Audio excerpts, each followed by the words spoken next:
Hola, ¿cómo están? Muy buenas tardes, bienvenidas y bienvenidos a Hoy es Noticia. Ya son las 5 en punto y estamos comenzando esta revisión informativa en una jornada en que en la región metropolitana les contamos un día con temperaturas casi primaverales, veraniegas. 25 grados fue la máxima que se registró durante esta jornada. En estos momentos, cuando son las 5 en punto, hay 20 grados con 5 décimas.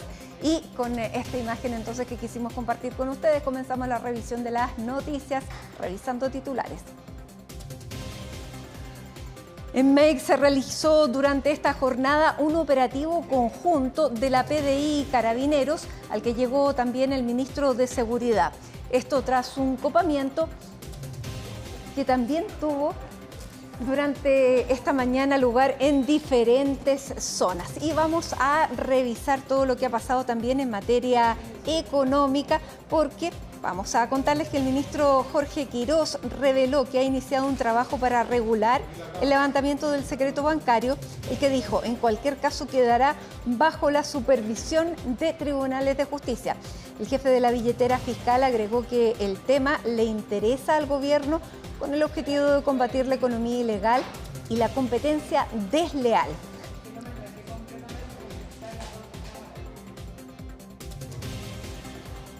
El Ejecutivo defendió la resolución del Servicio de Impuestos Internos que obliga a las plataformas extranjeras de apuestas en línea a pagar el IVA digital. Luego de las críticas de la Asociación de Casinos de Juego por una supuesta regulación encubierta, desde la moneda indicaron que al servicio no le corresponde pronunciarse sobre la legalidad de una actividad económica, sino que recaudar tributos.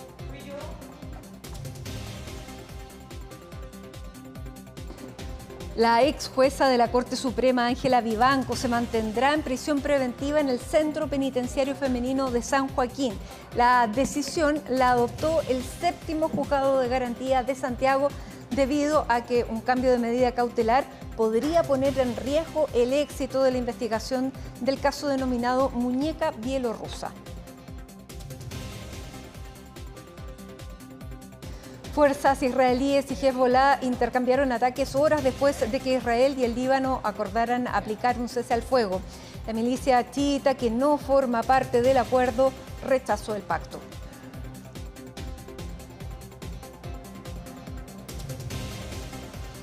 Y en el deporte, tensión total en la previa de las elecciones del Real Madrid, mientras Florentino Pérez anunció la vuelta de Mourinho como entrenador merengue.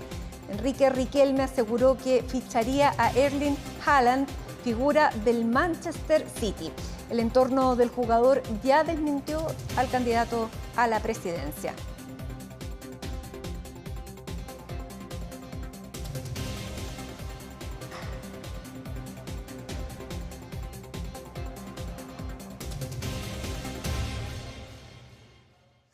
Y a esta hora sigue la discusión del proyecto de ley de reconstrucción nacional en la Comisión de Hacienda ya del Senado, en la que el ministro Jorge Quirós anunció un proyecto de ley referido al levantamiento del secreto bancario. Recordemos que el proyecto de este plan de reconstrucción nacional ingresó el día de ayer a la Comisión de Hacienda del Senado, donde ha recibido críticas por parte de la oposición. Ayer, como estamos viendo en pantalla, las senadoras Daniela Chiccardini y Paulina Bodanovich ya habían manifestado con anterioridad que rechazarían la idea de legislar, y es entonces cuando han comenzado a abrirse ciertas opciones por parte del gobierno, y eso es lo que hemos escuchado, que el ministro Jorge Quirós se ha abierto incluso a la posibilidad entonces de proponer un plan para levantar el secreto bancario. Y vamos a tomar contacto con Ivo Goich desde el Palacio de Gobierno para conocer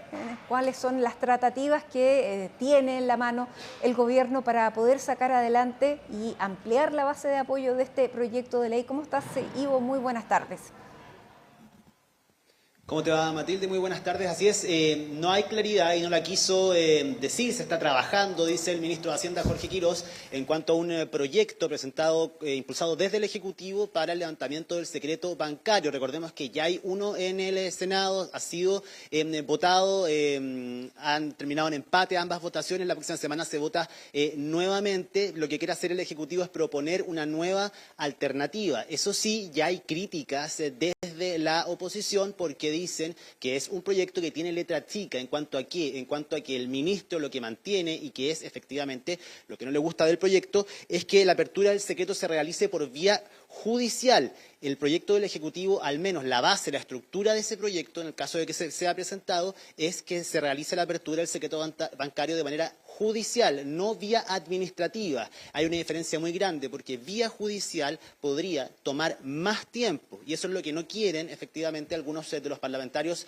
de oposición, mientras que dicen que bajo la vía administrativa, pero con resguardos, identificaciones de personas y una serie de mecanismos que ofrezcan la seguridad necesaria, se puede tener en menos tiempo. Estamos hablando de tiempos que podrían ir en menos de una semana, lo que contribuiría efectivamente a poder perseguir ciertos casos y situaciones. Lo cierto es que igual sorprendió en algún momento el hecho de que el ministro Jorge Quirós haya anunciado que el gobierno desde el Ministerio de Hacienda están trabajando en un proyecto que busca el levantamiento del secreto bancario.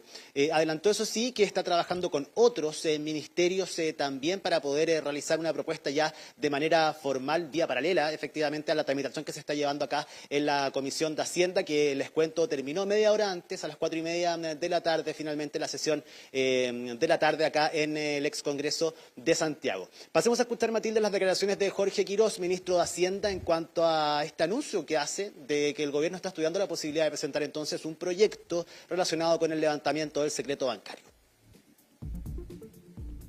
Les quiero adelantar que este tema nos interesa especialmente en Hacienda porque estamos combatiendo, además de la ineficiencia, los operadores políticos, los excesos de gasto, estamos combatiendo también el daño que le hace la economía ilícita. He iniciado un trabajo que lo partimos hace poco y van a ir conociendo ustedes detalles más adelante, posiblemente de una iniciativa que lancemos y preparemos desde Hacienda, que tengo que ir conversando con los demás ministerios. ¿Pero en la línea del secreto bancario? No, siempre en la línea y respetando el principio de que dependa de la Corte y del Poder Judicial el levantar el secreto bancario, por una orden judicial. Ya escuchábamos entonces, Matilde, parte del anuncio hecho el día de hoy por el ministro Jorge Quirós, que llamó la atención y lo hizo en un momento en el que él estaba en su segunda comisión del día. Fue cuando él sale de la Comisión de Salud del Senado, donde fue invitado a exponer junto a la ministra de la cartera, May Tzomalí, por los recortes de 2,5% del presupuesto del Ministerio de Salud, que ascienden a 413.000 millones de pesos. De hecho, habían gremios convocados para poder escuchar las razones que esgrimen desde el Ejecutivo para poder validar este recorte presupuestario en una cartera tan sensible como lo es el Ministerio de Salud. Vamos a estar revisando más adelante una declaración que nos entregó también a la salida de esa comisión la ministra de la cartera, May Tzomalí. Lo cierto es que el debate del día de hoy, podríamos decir, Matilde, no es que avance tanto en cuanto al conocimiento que existe acerca del proyecto. Se está debatiendo quizás de manera más lenta. Se establecieron ciertos plazos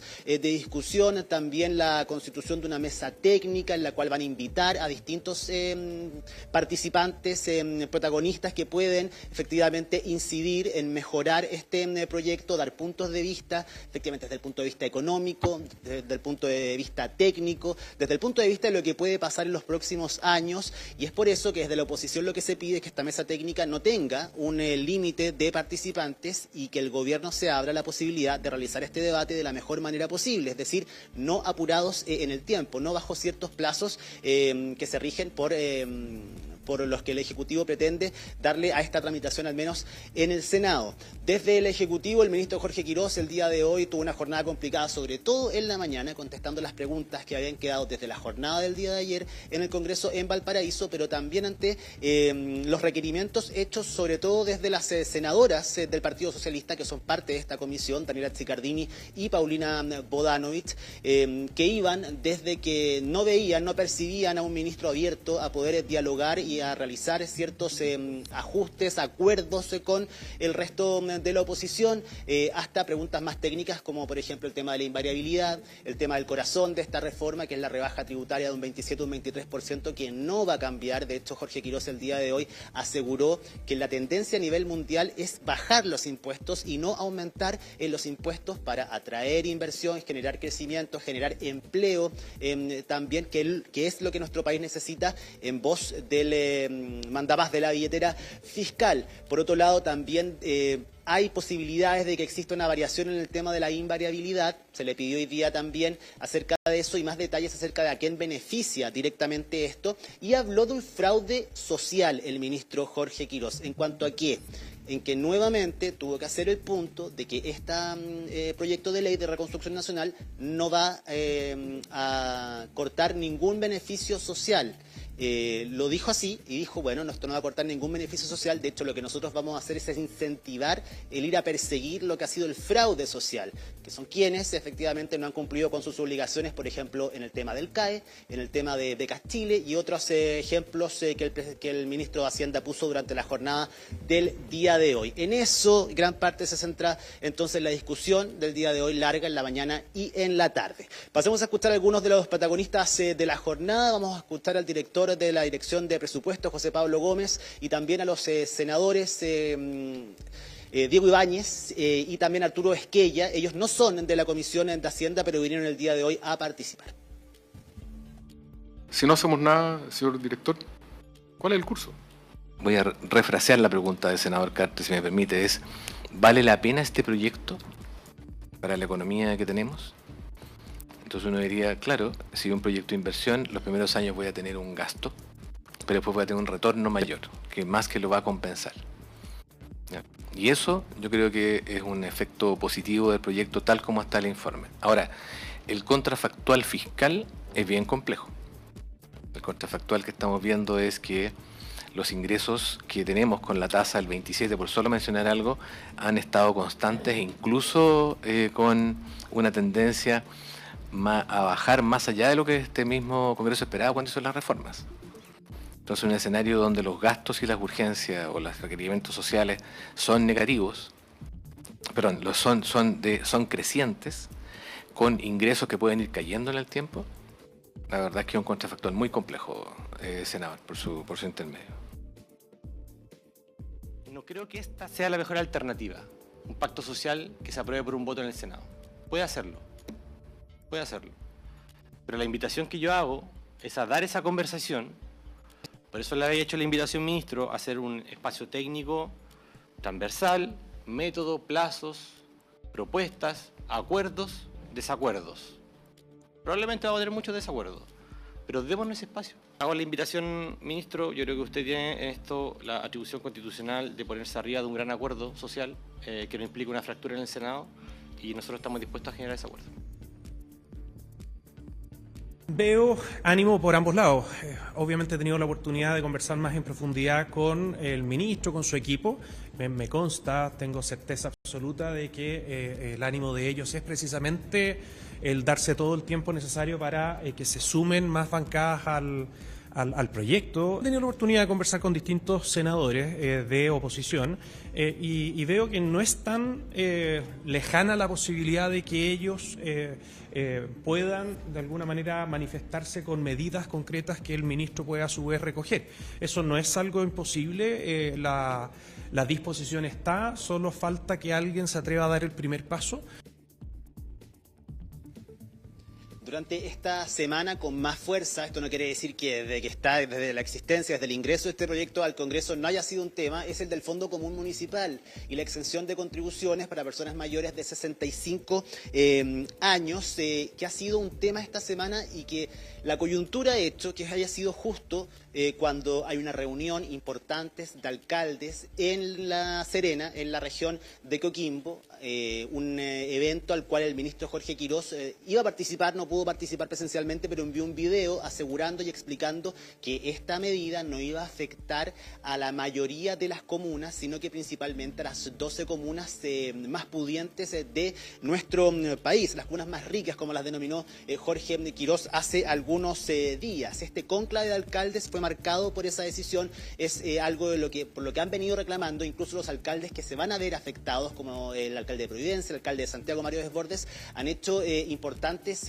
reparos acerca del anuncio hecho por el ministro de Hacienda, Jorge Quirós. Es más, Matilde, habría que revisar el discurso del presidente José Antonio Kast en La Serena el día de hoy. Él entra a este cónclave de alcaldes, es pifiado por algunos alcaldes, el presidente se molesta en algún momento, les llama la atención diciendo que no es la forma de poder conversar y hasta incluso hubo un cambio en la agenda del presidente, que iba a dar un discurso y finalmente se queda respondiendo preguntas de los alcaldes. Evidentemente la relación entre el Ejecutivo a través de la tramitación de esta mega reforma y las distintas asociaciones de alcaldes no es la mejor. Recordemos que cuando se juntó con los alcaldes oficialistas salieron muy críticos también desde el Palacio de la Moneda. Lo cierto es, por otro lado, que el presidente y el Ejecutivo sí se ha reunido con alcaldes, los ha citado, ha tenido distintas reuniones y el mismo ministro de Hacienda, Jorge Quirós, dijo que él ha mantenido reuniones personales con algunos de ellos para poder aterrizar esta situación. Escuchemos al ministro de Hacienda hablando de este tema. Hemos recibido a los alcaldes, hemos conversado con ellos, hemos intercambiado cifras, le hemos entregado nuestros datos comuna por comuna, porque las cifras son individuales de cada comuna. Hemos abierto una mesa técnica que está trabajando. De acuerdo a esa mesa técnica, el compromiso es que desde los municipios se nos iba a entregar una propuesta el día de mañana, así que eso está caminando sin problema. Y en esto quiero volver a reiterar algo que hemos dicho antes. El Fondo Común Municipal no se va a tocar. El Fondo Común Municipal va a ser preservado en los mismos términos que está hoy día y reajustado cada año de acuerdo a IPC. No va a haber que ir a pelearlo en cada ley de presupuesto. Hay comunas que son más pudientes, que les preocupa un poco la pérdida de ingresos, pero con ellas hemos hablado de modo individual también y espero que lleguemos a buen puerto.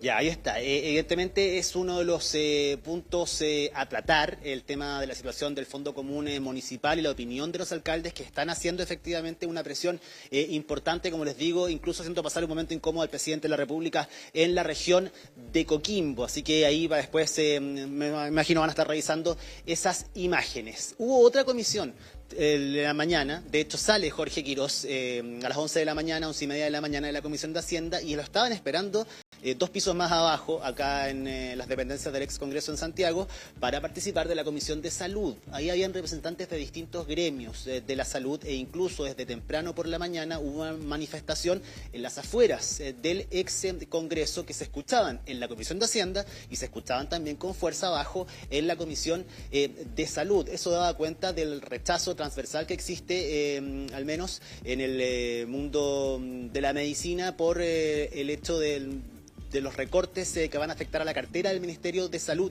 que son un 2,5% del presupuesto, lo que equivale a 413.000 millones de pesos. Hay que recordar, aunque parezca obvio, que el 3% de cada uno de los ministerios no es lo mismo. Y evidentemente el Ministerio de Salud es un ministerio que maneja, por la sensibilidad, por lo que significa el Ministerio de Salud, muchísimos recursos. El día de hoy, luego de esa comisión, pudimos hablar con la ministra de Salud, con Maicho Malí, a quien le consultamos acerca de estos recortes, de lo que pudieron recoger durante el día de hoy y cuál fue la explicación que dieron. Y lo que reafirmó la ministra durante la jornada de hoy es que este ajuste presupuestario en el Ministerio de Salud se va a ejecutar con el uso eficiente de los recursos y que no afectaría la atención de pacientes. Habría que ver efectivamente si es que ese uso de recursos no afecta la atención de pacientes. Y también, bueno, le aprovechamos de preguntar acerca de por qué hay otros ministerios también importantes como el de Seguridad que no sufrió finalmente ninguna rebaja en su presupuesto y el de Salud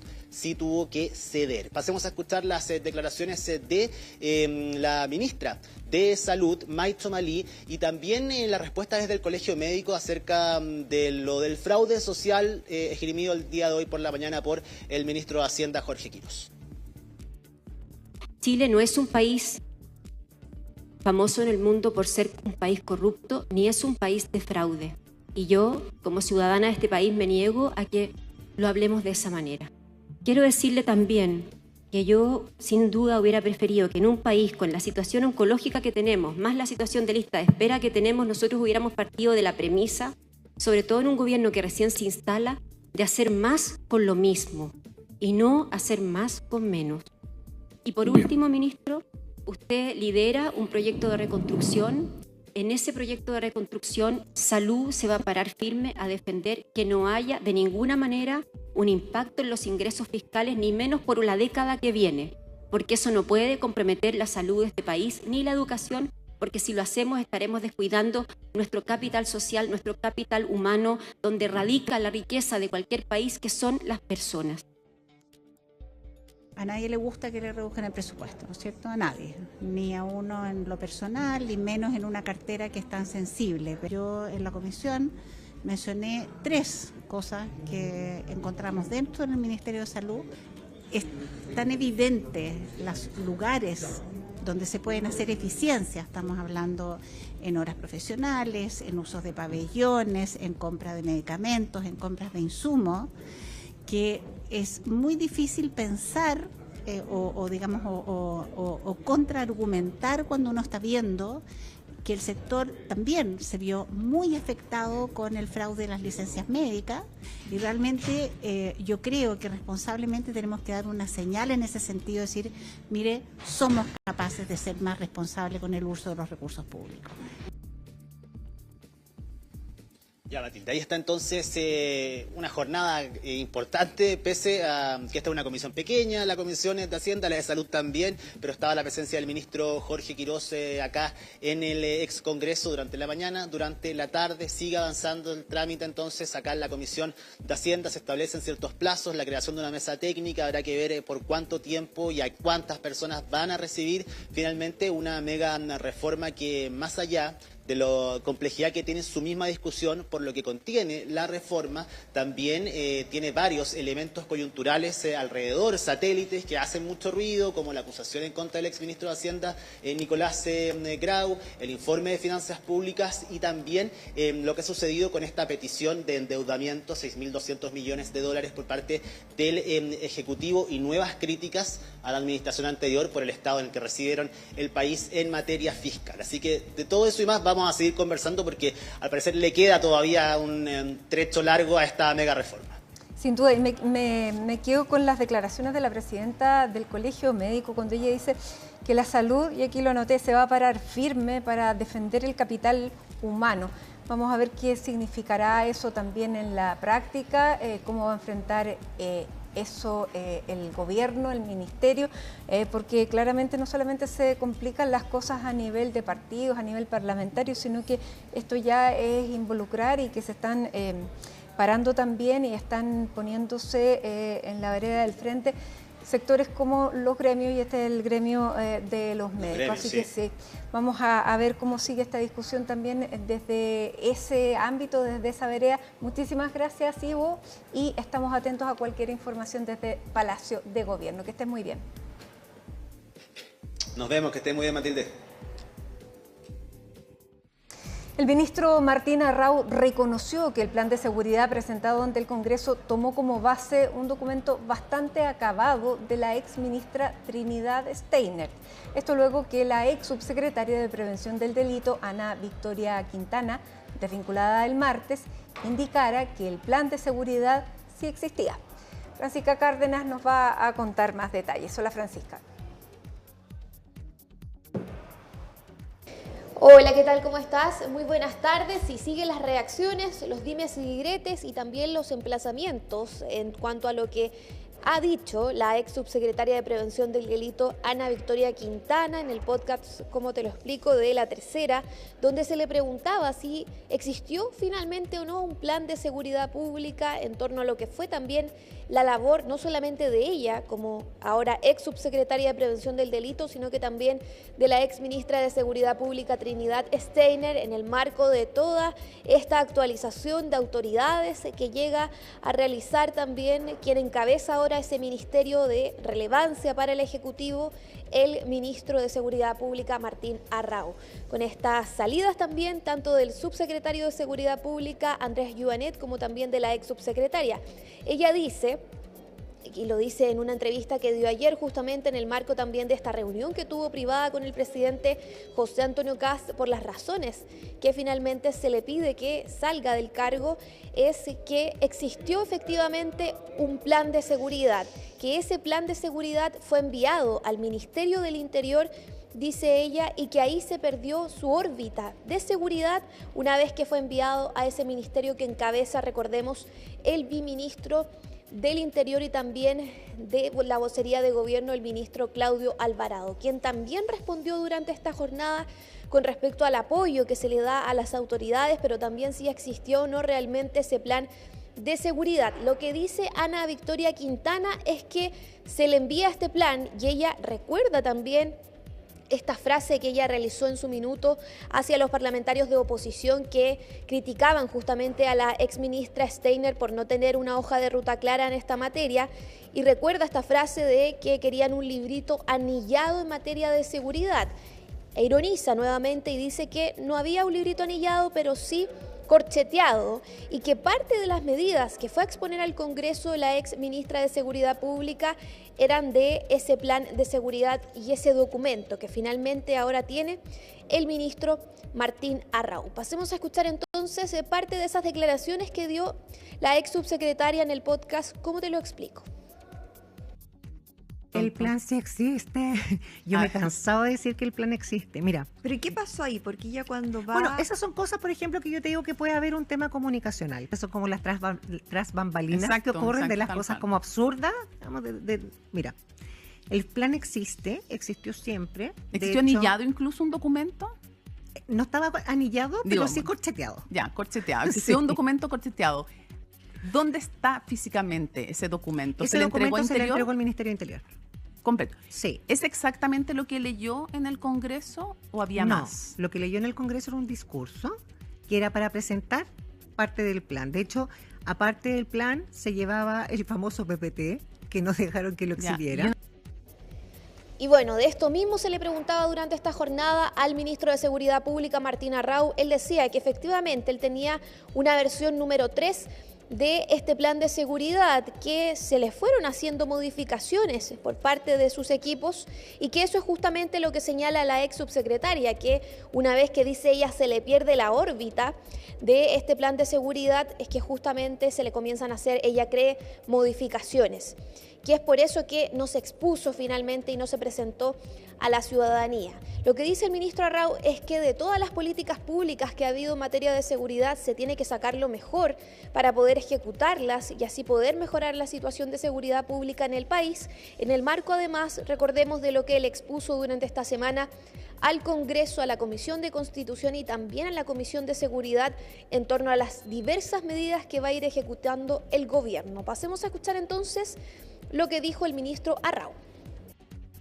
Efectivamente, yo lo he hecho públicamente, agradezco el trabajo de la ex ministra de Seguridad, los ex subsecretarios. Yo recibí por parte de la ministra una versión 3 de un documento bastante completo, del cual por supuesto los nuevos equipos hicimos algunos ajustes, cambios, pero mantuvimos los 3 ejes, los pilares sufrieron algunas modificaciones, eran 7 también, solo los cambiamos a focos de gestión, pero efectivamente hay un trabajo avanzado. Nosotros no creemos en la refundación de partir de cero, y sobre todo cuando hablamos de temas de seguridad pública, la estrategia, lo que hay que hacer, está bastante descrito en la literatura. Este país ha tenido muchos planes y política anteriormente, hay que tomar lo mejor de cada uno de ellos. ¿Por qué no se oficializó cuando el plan fue enviado al Interior? No sé, tengo que hacerlo a la exministra. Yo lo que tomé, efectivamente... ¿Pero usted le preguntó, por ejemplo, tenía conocimiento de eso, que el plan estaba dentro del... Por supuesto, la exministra, como le digo, me entregó a mí un plan en versión número 3, bastante acabado, que nosotros tomamos como base, efectivamente, para presentar, para elaborar lo que presentamos en el Congreso. Bueno, estas declaraciones de la ex subsecretaria han generado reacciones también en el mundo político, pero primero escuchemos qué dijo justamente el ministro Claudio Alvarado, porque finalmente lo que ella dice es que el plan de seguridad se le envía justamente al Ministerio del Interior, lo que ha generado tensión también en el Ejecutivo, así que pasemos a escuchar qué dijo el ministro Alvarado. Solamente quiero aprovechar una vez más esta oportunidad para agradecer todo el trabajo que realizó la subsecretaria Quintana, la subsecretaría de Prevención del Delito, en favor de las iniciativas de nuestro gobierno. Tal como el ministro Raúl recibió el mismo plan en su oportunidad y trabajó sobre el mismo, obviamente yo también lo recibí y lo leí, y la oportunidad en la cual se presentó el plan y que se definió fue la presentación del ministro Raúl.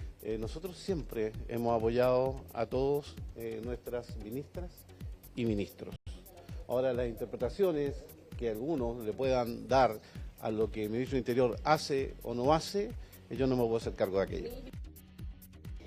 Bueno, recordemos también que el ministro Martín Arrau ha tenido que exponer al Congreso lo que fueron esas medidas solicitadas, exigidas por parte de la oposición en materia de seguridad, quienes, recordemos, criticaban a la exministra Steiner por no tener una hoja clara, una hoja de ruta clara en materia de seguridad, medidas para poder ir ejecutando por parte del Ejecutivo.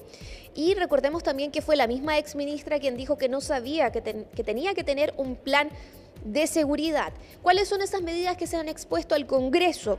Todo lo que tiene que ver con un plan de intervención barrial intensivo en 50 varios críticos, que de hecho durante esta jornada también se enfatizaba en este punto de las medidas en medio de un operativo en Barrio Meix, y todo lo que tiene que ver con urgencia al proyecto que amplía flagrancia de 12 a 24 horas y refuerza también las facultades autónomas de las policías.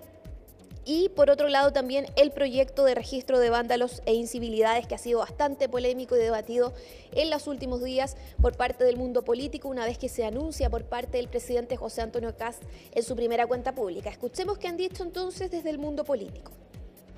Este misterioso plan de seguridad que está impreso, fue escrito con máquina de escribir y está anillado, creo que refleja una vez más que este gobierno no estaba preparado para asumir una tarea que ellos plantearon como principal. Una base ahí, sobre esa base, el ministro Arrau le está imprimiendo su estilo, su forma de hacer las cosas, con una tremenda intensidad, con una presencia en terreno, también con una visión estratégica muy clara. Bueno, ahí parte entonces de esas reacciones políticas. Sin duda, si había o no plan de seguridad sigue siendo debate entre los parlamentarios, principalmente de la oposición, que decían que el gobierno tiene que lavar la ropa sucia en casa, que tiene que entregarle otra señal a la ciudadanía en torno a lo que han sido también estas salidas del gobierno, que han sido criticadas e incluso criticadas en el oficialismo, esta salida de Andrés Yubanet y también de Ana Victoria Quintana. Nos vamos a quedar muy atentos a eso y también a cómo se va explicando este plan de seguridad que le habría entregado la ministra Steiner, justamente la ex ministra Steiner, al actual ministro de Seguridad Pública, Martín Arrau. Bien, muchas gracias, Francisca. Buenas tardes. Un joven de 19 años fue asesinado luego de ocurrir una balacera en el sector de Rodelillo, en Valparaíso. Otros involucrados permanecen heridos, algunos de ellos todavía en riesgo vital. Vamos a conocer los detalles con el periodista de Giro Visual, Gonzalo Pérez. Hola, Gonzalo. Sí, ¿cómo están? Los saludo para comenzar de inmediato a revisar imágenes y antecedentes sobre este grave hecho delictual ocurrido durante la noche del día miércoles en el sector del Cerro Rodelillo, parte alta de la ciudad de Valparaíso. Cerro Rodelillo, que ha sido catalogado por las autoridades como un punto rojo en cuanto al combate del crimen organizado y de hechos de similares características. A eso de las 9 de la noche, mientras circulaban personas por la vía pública, un grupo de al menos 3 sujetos llegaron en un vehículo premonidos de armas de fuego y sin mediar provocación abrieron fuego de inmediato en contra de las personas que transitaban por el lugar. Luego de esto y al cabo de algunos minutos este grupo armado escapó del lugar y de inmediato las víctimas comenzaron a ser trasladadas hasta el hospital Carlos Van Buren, en donde hay 3 de ellas que están en estado crítico, en estado de riesgo vital. Hay 5 de ellas que se mantienen con lesiones de carácter grave y lamentablemente una mujer de 19 años perdió perdió la vida en medio de este ataque armado. Las imágenes son estremecedoras y son además una prueba contundente para la Fiscalía de lo que fue este ataque armado. Tuvimos la posibilidad de conversar con el hijo de una de las víctimas, un hombre que se encuentra fuera de riesgo vital siendo atendido en el hospital Carlos Van Buren, y nos habló sobre el momento del ataque armado y bueno, lo que piden con respecto a la materia de seguridad en el sector de Rodelillo. Anoche como las 9:20 que yo salí a comprar, bueno, como te dije, salí, me demoré 5 minutos en comprar, volví al departamento y bueno, cuando llego al departamento me dicen devuélvete que tu padre está en el suelo porque le llegó una bala loca. Pero bueno, ya, yo corrí, o sea, salí del piso lo más rápido posible y nada. En el momento que llego allá, no era solamente mi padre, había más gente, digamos, accidentada por esta situación. La verdad que lo sé, mira, mi padre, yo estuve de las 9:30 porque me lo traje yo en el auto, porque yo lo fui a buscar porque ambulancia se demoró 1 hora. La niña que... ¿Muchos de los heridos? Sí, hay una niña que está con muerte cerebral, que es una sobrina lejana, gente que no tiene nada que ver, que iba pasando por la calle, ¿me entiendes? O sea, mi padre es tercera edad, 74 años, él no tiene nada que ver. Entonces va pasando por la calle y te pasa esto, te encontrás con esto, o sea, no tenés seguridad ni siquiera en la calle, ni siquiera cerca de tu hogar. Bueno, hay que señalar que una de las curiosidades y en un hecho además que está siendo investigado por la Policía de Investigaciones, cuando llegaron los investigadores, vale decir, primero carabineros y luego personal de la Brigada de Homicidios de la Policía Civil al lugar, según indica el fiscal a cargo de este caso, ya se había limpiado la evidencia, se había barrido, se había limpiado con líquidos especializados y agua, las manchas, por ejemplo, de sangre y se habían levantado los casquillos de bala. Sobre esto, sobre este proceso investigativo y esto en particular se refiere el fiscal que está a cargo de esta indagatoria.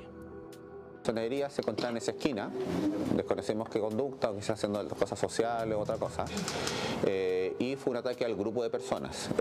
Estamos indagando cuál es la motivación de este ataque, que obviamente puede ser disputas territoriales, venganza, no descartamos ninguna hipótesis en este instante. Algunos casos de violencia en dicho sector, pero como ha pasado en muchos sectores de Valparaíso, en la región de Valparaíso, el último tiempo en realidad, los últimos meses había estado tranquilo, sin mayor incidente violentos, por lo cual este hecho de extremada violencia y casi inédito en la región en cuanto al número de personas heridas por impacto balístico nos preocupa y por eso estamos teniendo todos los recursos, tanto del Ministerio Público como de las policías, para trabajar este caso. Bueno, ¿cuál es el reporte de las personas heridas? Estuvimos en el hospital Carlos Van Buren, en donde se entregó por parte del equipo médico del recinto un reporte más acabado. Vamos a revisar de inmediato las declaraciones del jefe de la unidad de emergencia del hospital porteño, que entrega el balance de las personas que se encuentran aún heridas y también las personas que se encuentran en estado de riesgo vital. Bueno, el informe que en el episodio de ayer llegaron 9 pacientes con herida de bala. La más grave es una mujer de 19 años que ingresó con un choque hemorrágico en paro cardiorrespiratorio y obviamente no salió de la reanimación y falleció por lesión probablemente de grandes vasos por el choque magnífico que tenía. La segunda paciente es una paciente mujer de 20 años que tiene una lesión cervical alta con salida mandibular y que tiene un gran compromiso isquémico cerebral y que en este momento es la más grave de todos los pacientes, en riesgo vital. El tercer paciente grave es un hombre de 54 años que tuvo por herida bala un trauma raquiomedular dorsal y que por eso hay un gran compromiso medular y además un hemonemotórax y compromiso pulmonar. Él está también en riesgo vital, pero mucho menor que el anterior. Bueno, también en relación a este punto, ya lo decíamos, un punto rojo que genera preocupación en las autoridades, en el Ministerio de Seguridad Pública y también en la delegación regional. Es por esto que el delegado Manuel Millones, delegado regional de Valparaíso, ha anunciado que se va a generar un plan de intervención en esta zona con la finalidad de poder encontrar también a los atacantes de estas personas quienes generaron esta balacera en la parte alta de Valparaíso. Vamos a revisar sus declaraciones. Hay 9 personas heridas, hay una persona fallecida. el detalle de cada uno del Estado lo va a entregar el jefe de la UCI o el director del hospital. Obviamente que nosotros más hemos visitado a los heridos, como corresponde, son personas, son seres humanos, independientemente de las características de los hechos que tendrían que ser investigados. La investigación de la Fiscalía la entregó a la PDI. Nosotros hemos pedido un reforzamiento de la seguridad del hospital, particularmente para el personal, porque no sabemos las características de los hechos que han acontecido, es parte de la investigación, pero para darle tranquilidad a los funcionarios y a la misma familia, a las personas que están heridas, ya se ha procedido a dar un resguardo extraordinario al hospital. Bueno, señalar para finalizar que el Ministerio de Seguridad Pública, a través del Ceremi en la región de Valparaíso, ha confirmado que se va a presentar una querella en contra de quienes resulten responsables. Hay que señalar que el último reporte del Hospital Van Buren señala que las víctimas se mantienen en la misma condición que señalábamos, vale decir, 3 de ellas en estado de riesgo vital y 5 siendo atendidas y monitoreadas con heridas de gravedad por impactos de bala. Una situación que hasta ahora no tiene personas detenidas y que está en pleno proceso investigativo este grave hecho registrado en la ciudad. Bien, Gonzalo, muchísimas gracias y muy buenas tardes. Y hasta ahora hacemos una pausa en Hoy es Noticia con imágenes de La Serena, con esta imagen del atardecer. Nos vamos a la pausa. A esta hora hay 19 grados de temperatura, 19 grados con 1/10, una jornada muy agradable prácticamente en toda la zona norte y centro de nuestro país. Hacemos un alto y ya estamos de regreso.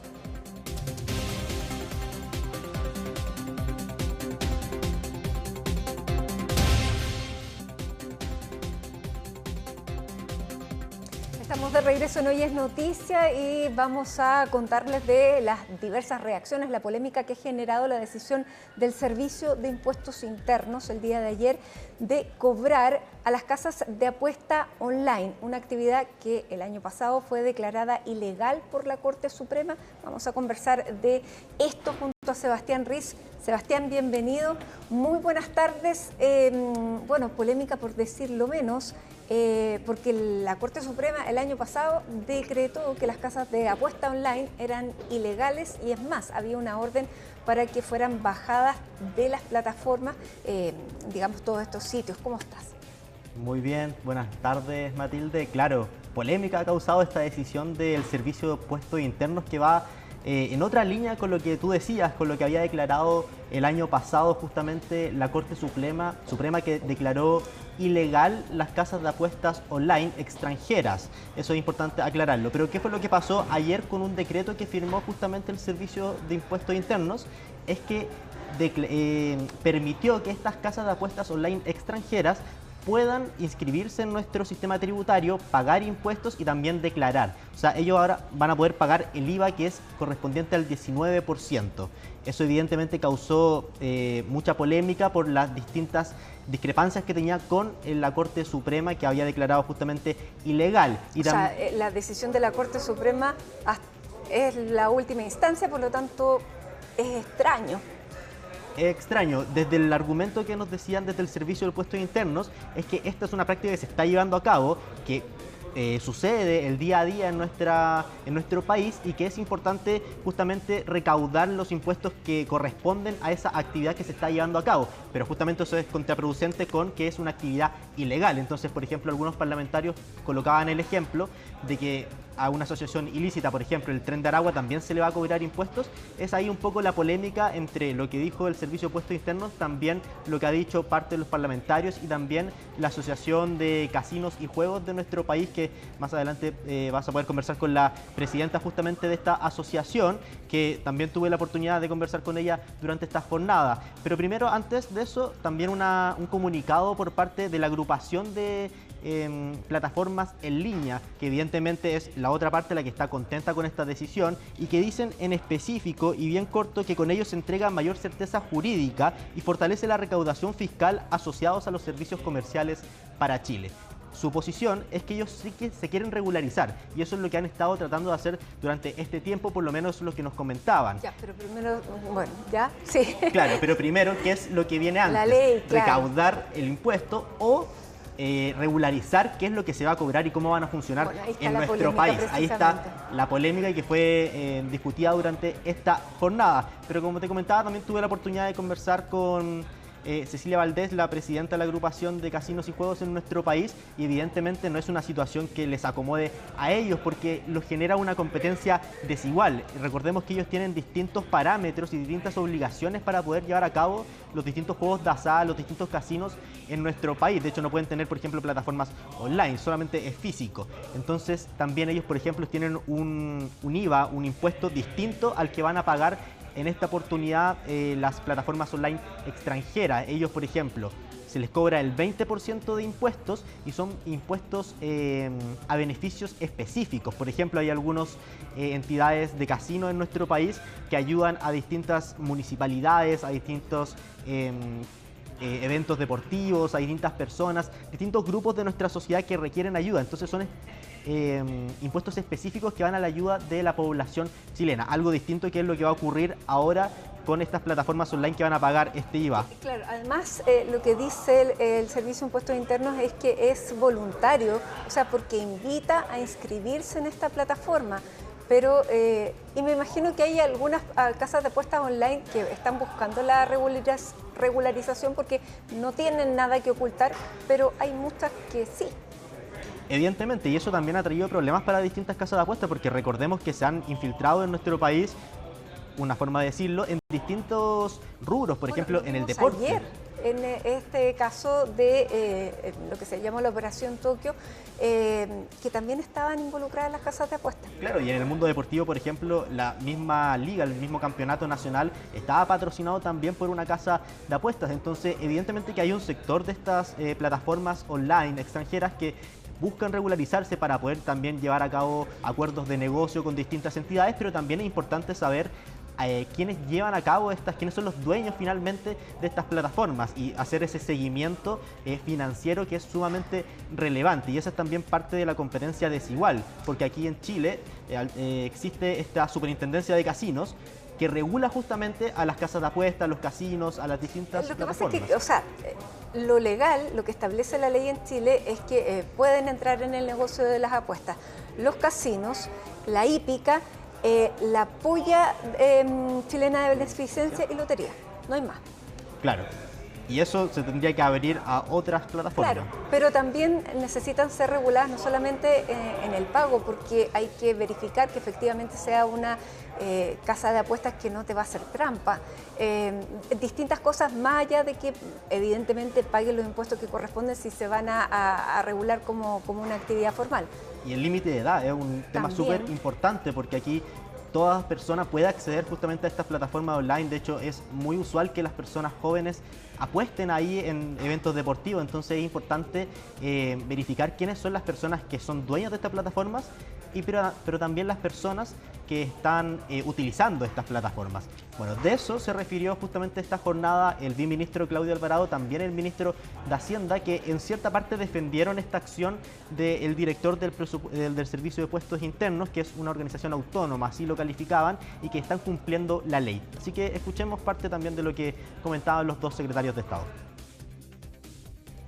La legalización de una actividad, como en este caso las apuestas en línea, la define una ley de la República y esa ley se tramita en el Congreso. Hoy día hay una iniciativa que está en el Senado y que irá avanzando de acuerdo a los tiempos que definan.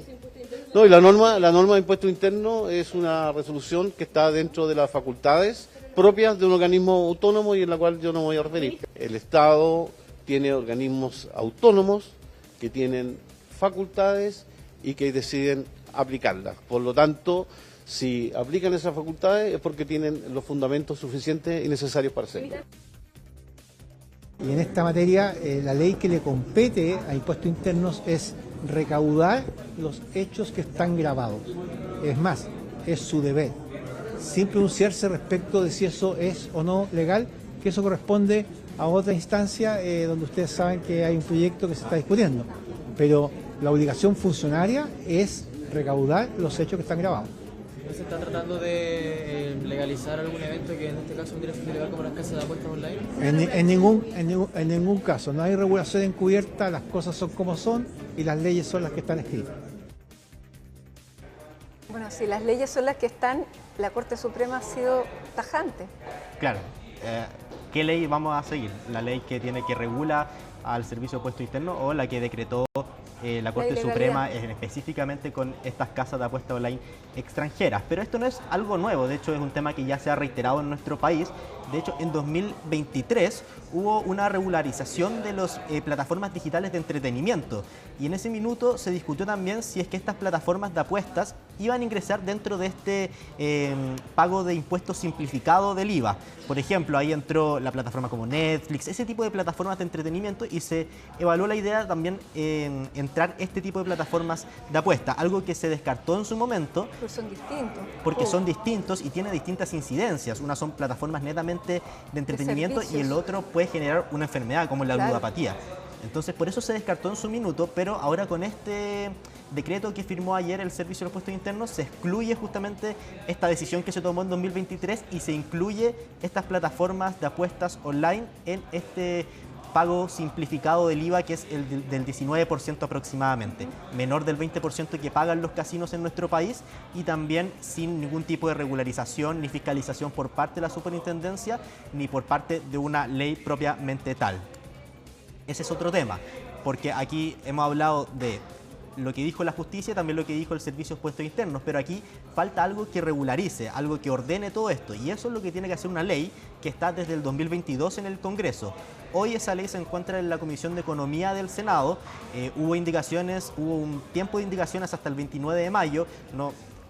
Durante esta jornada hubieron varios parlamentarios que llamaron a volver a tomar esta discusión, pero todavía no se llega a un acuerdo, todavía sigue en la Comisión de Economía desde el año 2022. De hecho, distintos parlamentarios hoy citaron justamente al director de presupuestos a la Comisión de Economía para que vaya a declarar esta decisión. También hubo parlamentarios que acudieron a la Contraloría para que también se promulgue respecto a esta decisión del Servicio de Puestos Internos. Así que te invito también que escuchemos parte también de esas declaraciones parlamentarias.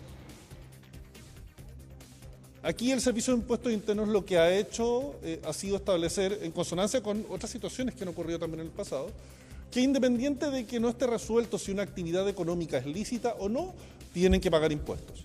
Y en su minuto, tengo entendido yo, fue el mismo criterio que aplicaron para Ubers, fue el mismo criterio y ha sido el mismo criterio que han aplicado, por ejemplo, para vendedores ambulantes. Y no se está pasando a llevar ni las facultades del Congreso, ni las facultades del gobierno como colegislador, sino que simplemente se está estableciendo que aquí hay una actividad que tiene que pagar impuestos y que, por supuesto, es importante que sea en la sede que corresponda, que es el Congreso Nacional. Hay una situación de ludopatía muy preocupante, niños que pueden acceder a estas plataformas en línea de forma impune, una casa de apuestas con sede en Aragua, auspiciando a 15 clubes del fútbol chileno. Hemos concordado con el presidente de la Comisión de Economía en la necesidad de legislar, ya fijamos plazos de indicaciones hasta el 29 de mayo. Hay que legislar, que paguen impuestos y que paguen un impuesto de castigo. Ahora, el 29 de mayo ya pasó. Claro, y no sabemos si se presentaron indicaciones. También este es un proyecto que tuvo urgencia, después se le quitó la urgencia, entonces es un proyecto que ha estado entrampado en el Congreso desde el año 2022. Pero también tuvimos declaraciones por parte de expertos para que nos explicaran un poco sobre esta decisión que tomó el Servicio de Impuestos Internos, y nos dijo que acá hay una incongruencia entre distintas organizaciones del Estado, que es como lo que hemos estado conversando en estos minutos. Por un lado uno dice que es ilegal, por el otro lado el argumento es que es una actividad que se está llevando a cabo, hay que cobrarlo, y entonces lo que hace falta aquí es una ley que regule justamente lo que estamos contando. Por ejemplo, conversábamos con un experto que nos decía que hay 3 caminos razonables para poder dar solución a este conflicto. Uno es regularizar esto y poner en igualdad de condiciones a los casinos nacionales con las plataformas online. Un segundo es mantenerlo en una zona gris, que es como está hoy en día. Y un tercer camino es bloquearlo como se había hecho con la decisión de la Corte Suprema. ¿Qué es lo que ocurría en ese caso? Es que muchas veces se bloqueaba una dirección web, pero se cambiaba a otra dirección web. Entonces seguían existiendo estas plataformas en nuestro país. Entonces ese es parte del problema. Es difícil bloquear. Hay pocos países que tienen bloqueado este tipo de plataformas. Por ejemplo, China es uno de ellos. Pero es muy complicado. Por lo general se llega a acuerdos. Y aquí, por ejemplo, la ley que está en el Congreso justamente tipifica más o menos una igualdad más o menos en condiciones con los casinos que existen hoy en día. La ley, por ejemplo, dice, hay que conocer a quiénes son los dueños, hay que también limitar el límite de edad, pero también hay que poner en la igualdad de condiciones. Por ejemplo, hay que fiscalizarlo, porque a los casinos se les fiscaliza para que, digamos, no estén cargadas las máquinas. O sea, ese tipo de cosas que también protegen al consumidor. Claro, por ejemplo, uno de los ítems que decía la ley es que se le iba a dar las facultades a la superintendencia para poder fiscalizar justamente eso, que no hayan estafas en las máquinas, que sea un juego limpio y también saludable para todas las personas, porque sabemos que esto genera muchas veces una enfermedad bastante grave. Así que también te invito a que escuchemos parte de lo que comentaban los expertos, que hay discrepancia. Uno nos decían, por ejemplo, que lo que hizo el Servicio de Impuestos Internos está dentro de lo razonable, y el otro dice que es bastante cuestionable. Así que te invito a que... Hay también mucho dinero en juego, entre comillas, valga Claro, no solamente en el juego de ahí, sino también... hay mucho, y hay una actividad también que hay muchos abogados, y el lobby es lícito. Se han reunido con parlamentarios porque también hay casas de apuestas que sí quieren esta regulación. Vamos a escuchar entonces lo que se ha señalado. La Corte Suprema efectivamente declara que son ilegales y declara que deben ser bloqueados, ¿de acuerdo? Sin embargo, otra institución, que es la Subtel, no los bloquea. Y después viene otra institución, que es el Servicio de Impuestos Internos, y les cobra impuestos. La pregunta es, ¿lo está haciendo bien el Servicio de Impuestos Internos? Yo creo que sí. Yo creo que está bien en que le cobre los impuestos. Porque efectivamente la actividad existe. Nos guste o no nos guste, esté regularizada o no, la actividad sí existe. Esto es una incoherencia sistémica, porque por una parte nuestra Corte Suprema dice que es algo ilegal, que adolece de objeto ilícito, pero por otro lado el Poder Ejecutivo, a través del Servicio de Impuestos Internos, dice, mira, a mí eso no me atañe, toda vez que si aquí hay una actividad yo voy a cobrar IVA por eso, lo cual tiene también un componente muy, muy cuestionable. Es decir, aquí da lo mismo la actividad con tal de recaudar. Creo que ahí hay un cuestionamiento muy fuerte que a mi juicio obligaría a Impuestos Internos a revisar esta resolución. Claro, entonces el Servicio de Impuestos Internos dio un paso allá a cobrar estos impuestos, y por ejemplo lo que nos decía durante esta mañana la presidenta de la Asociación de Casinos es que ahora espera que el Congreso también dé un paso para poder regularizar estos dos temas que son bastante sensibles para la sociedad y que también, como tú decías, mueve mucho dinero, no solamente dentro de estas casas de apuestas, sino también afuera. Entonces es importante regularizar, fiscalizar y también ver quiénes son los dueños y quiénes son los que participan como usuarios para estas plataformas online. Claro, porque el pago del IVA o el pago de impuestos está bien, pero es una parte de la regularización que tiene que haber, de la legislación que implica muchísimas otras. Bueno, vamos a seguir conversando, ya se ha generado el debate, así que Sebastián, muchísimas gracias por ponernos todas estas posturas sobre la mesa, de las que vamos a seguir precisamente conversando ahora, así que muchísimas gracias. Buenas tardes. Nosotros vamos a tomar contacto precisamente para seguir conversando sobre este tema con quien fuera director jurídico del Servicio de Impuestos Internos, abogado de BDO. Saludamos a Cristian Vargas. ¿Cómo está, abogado? Muy buenas tardes, gracias por este contacto. Hola, buenas tardes. Muchas gracias por invitarme, Matilde. Abogado, bueno, siempre que hay abogados, dos abogados dicen que hay 3 o 5 opiniones, pero... revisemos esto.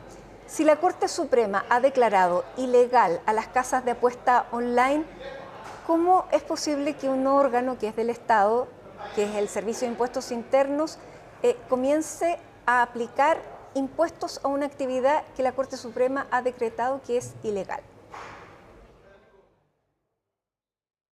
Sí, a ver, lo que pasa es que hay que diferenciar ámbitos, yo creo aquí, de facultades y de atribuciones y de obligaciones también, porque la Corte Suprema efectivamente ordenó bloquear los sitios online de apuestas, de casinos, en el contexto de un recurso de protección que presentó la Lotería de Concepción. Y en la práctica eso ha resultado difícil porque estos sitios online operan desde el extranjero y abren sitios espejos, que le llaman. Entonces, bueno, eso es otro tema difícil, me parece a mí también fiscalizar eso, poder cerrarlos. Pero a la pregunta que usted señala, creo que hay ámbitos que diferenciar. O sea, impuestos internos tienen que fiscalizar el cumplimiento de las obligaciones tributarias y de eso deriva el cobro de impuestos. Pero no legaliza, no es legalizar una actividad. Por ejemplo, pero impuestos internos le puede cobrar impuestos a una actividad que no está legalizada en nuestro país. Claro, lo que ocurre, mire, eso siendo polémico, estamos en esa base, siendo algo difícil de llegar a una conclusión así clara y precisa, pero es lo que ha venido ocurriendo. Esto no es nuevo, esto no tiene nada de novedoso porque incluso hay fallos de la Corte Suprema que son distintos o contradictorios con este último referido a los sitios de juegos o prácticas. Por ejemplo, en casos de comercio clandestino, comercio ilegal clandestino, ahí hay varios fallos de la Corte Suprema que sí han dicho que, y el Servicio de Impuestos Internos, el que había recurrido, han dicho que en esos casos tienen que pagar impuestos por las rentas que perciban y que tienen como fuente esas actividades que son consideradas ilícitas también. Entonces, pero, yo por creo ejemplo, que el caso tiene varias para que aclarar, analizar. Cristian, los toldos azules del barrio Meix también podrían entonces ser sujetos de cobro de impuestos. Yo creo que sí, en la medida en que ejerzan una actividad, aunque estén en proceso de regularización o no, porque, como le decía, yo creo que hay atribuciones y facultades distintas. Impuestos internos lo que tiene que hacer es fiscalizar el cumplimiento de las obligaciones tributarias. Y aquí sí se configuran hechos grabados, por ejemplo, con IVA. O sea, el IVA a los servicios digitales, que son estos precisamente de juegos, apuestas online y otros, porque hay una serie de otras actividades o negocios online, incluida, por ejemplo, pornografía, pagada, etcétera. No es solamente el caso de los juegos o de las apuestas. Pero el IVA a los servicios digitales del extranjero existe por ley desde el año 2020 y está establecido ahí en la Ley sobre Impuestos a las Ventas y Servicios. Ya, pero entonces, en nuestro país no es que la resolución última de la CI habilite el cobro, sino que esos servicios están grabados por ley.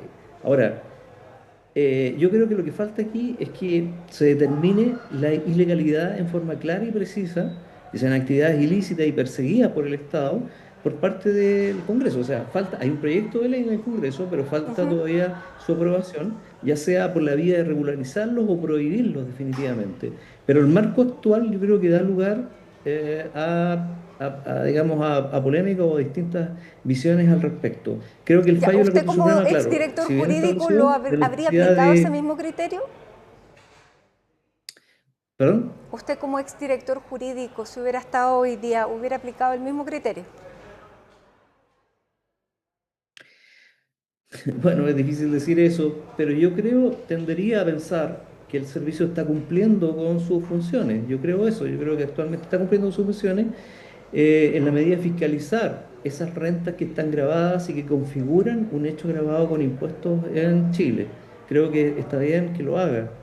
Ahora, el Estado en su conjunto tiene que dar una sola señal en el sentido de que esas actividades estén prohibidas, así como muchas otras, no solamente esas, están prohibidas y perseguirlas. Y claro, ahí vendría, digamos, a ser mucho más claro que el SI no podría cobrar impuestos por actividades ilícitas. Lo que pasa es que de acuerdo a este fallo de la Corte Suprema, lo que el Estado tiene que hacer es bajar los sitios. Claro, debería, pero el servicio impuestos internos no le corresponde. No, pero le corresponde a la Subtel. O sea, el Estado con dos órganos distintos tiene que, o sea, está haciendo prácticas contradictorias. Por un lado, la Corte Suprema ordena que estos sitios sean bajados y la Subtel no hace esta fiscalización, y por otro lado viene el Servicio de Impuestos Internos, dice esta actividad se está realizando igual, por lo tanto yo aplico los impuestos. Sí, se está realizando igual y obtienen renta de eso, hay pagos que se efectúan desde Chile, y aquí lo que se graba mediante el mecanismo de cobro son los pagos que se efectúan desde Chile a través de estas páginas web. Ahora, pero yo creo que es importante dejar claro que me parece a mí que el Servicio de Impuestos Internos en este caso no autoriza ni declara ilícita o lícita ninguna actividad. Esa decisión le corresponde al Congreso a través de una ley. Ya, pero al cobrar el impuesto está, en definitiva, validando la existencia de esta actividad. Es que es una actividad que existe, mire, de lo contrario, Ya, pero lo mismo que yo le diferente. decía de los toldos azules, también es una actividad que existe, pero es una actividad ilegal que la policía, los municipios, todos persiguen. También reciben dinero. Claro, pero es distinta la situación, porque en el caso de, por ejemplo, estos juegos online, si no se cobraran esos impuestos que son por pagos que se realizan desde Chile, son rentas que obtienen estas compañías internacionales que operan desde Estados Unidos, de otros países, ¿cierto? Y obtienen rentas desde Chile. Si eso no ocurriera, estaría incluso usted premiando, porque no pagan impuestos, a una actividad en relación con otras que sí pagan los impuestos. Es que lo que el Estado debiera hacer es perseguirlas hasta que no sean legales, ¿no?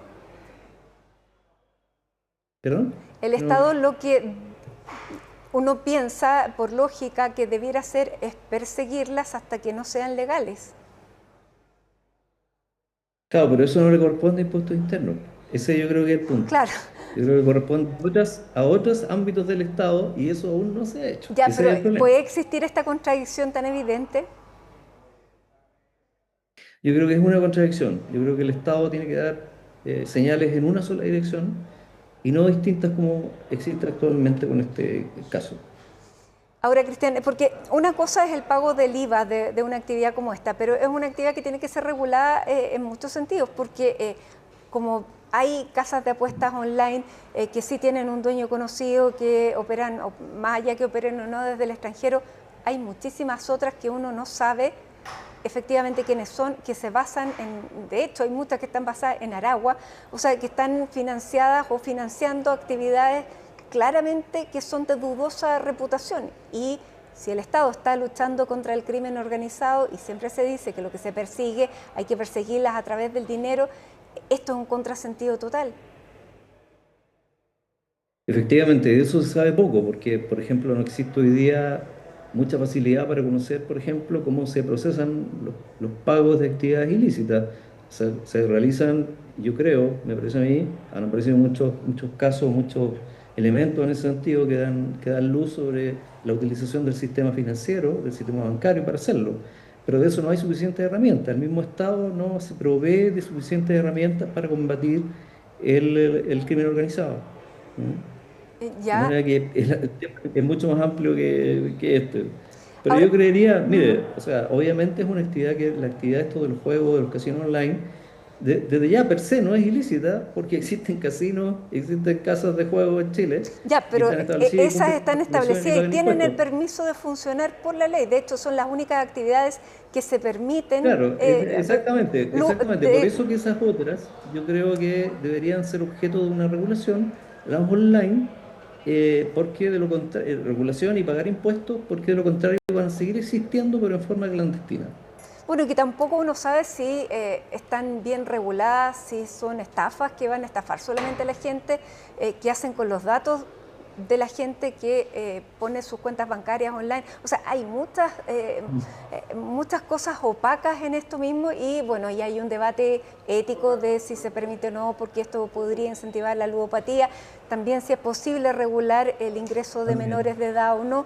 Eso ya es parte de una legislación mayor, pero netamente en la persecución del dinero me parece que hay forados acá.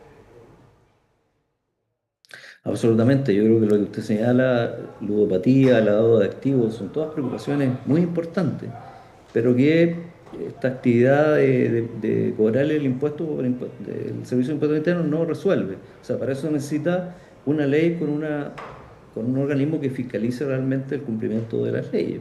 O sea, no saca nada tampoco con tener una ley que las prohíba, que las regule, si no hay tampoco la posibilidad de fiscalizar el cumplimiento de esas leyes. Creo que hay un labor muy importante del legislador en este caso. Eso es lo que me parece a mí.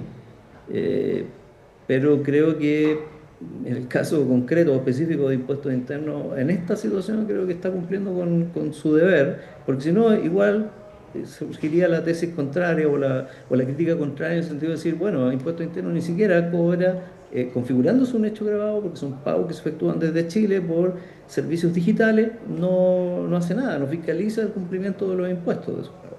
Entonces, creo que el problema tiene varias aristas que son difíciles de solucionar. ¿De qué monto estamos hablando que se mueve en estas casas de apuesta online que no están reguladas? Mire, no me atrevería a decirle una cifra, pero de lo que he podido observar o informarme, creo que se trata de montos, se trata de montos muy altos, porque hay que considerar que estas páginas online de juegos, de casinos, bueno, no solamente operan en Chile, operan en todo el mundo. En otros países, a propósito, existe el criterio de que en este caso esas actividades, aun cuando estén prohibidas, igual paguen impuestos. Existen en otras partes del mundo, en Inglaterra y otros países. Pero yo creo que se trata de montos muy altos, considerables, y mire, me temo que una prohibición, incluso el tratar de cerrar estas páginas, de bloquearlas, es un esfuerzo que es difícil y que puede resultar inútil, ¿no? Porque se abren nuevas y nuevas, son páginas de espejo, y además existen en Chile muchas personas, además lamentablemente, por diversas razones, que usan estas páginas, o sea, que participan de estos juegos, que apuestan en casinos. O sea, no es algo, digamos, menor. Yo creo que es una preocupación mayor, pero requiere una regulación que creo que debe considerar estos distintos elementos. Ahora, moviendo esa cantidad de dinero, y como lo decíamos, hay muchas que sí tienen domicilio conocido, que sí se conocen quiénes son los dueños, que están incluso financiando actividades deportivas aquí en Chile, en el ámbito del fútbol, etcétera, y que tienen grandes contratos. ¿Qué es lo que ha ocurrido hasta ahora como para que toda esa industria, que hay una parte que sí quiere ser regulada y sí quiere estar bajo la norma, ¿por qué hasta ahora eso no ha ocurrido? Cuando uno se pregunta, pese a todo el lobby que hay, para que eso sí ocurra. Bueno, mire, no sabría responderle exactamente. Yo creo que pueden haber muchos intereses también en juego, económicos, y muchos de esos intereses económicos a veces tienen también ramificaciones políticas o influencia en lo político. Pero bueno, a mí me parece que hay una labor importante, fundamental en realidad, que debe cumplir aquí el Congreso regulando estas actividades en forma seria, abordando todos estos ámbitos, o sea, desde el punto de vista de su regulación, tanto de su existencia o de su prohibición, en definitiva, aunque pareciera ser mejor la regulación que la prohibición en estos casos, ¿cierto? Y además ámbitos que más integrales, digamos, que actualmente no están aparentemente en el tapete público tampoco, pero es lo que usted mencionaba. O sea, a mí me parece todas estas preocupaciones sobre la ludopatía, sobre el fomento de actividades como el juego y otras, que obviamente no contribuyen en nada a una sociedad mejor.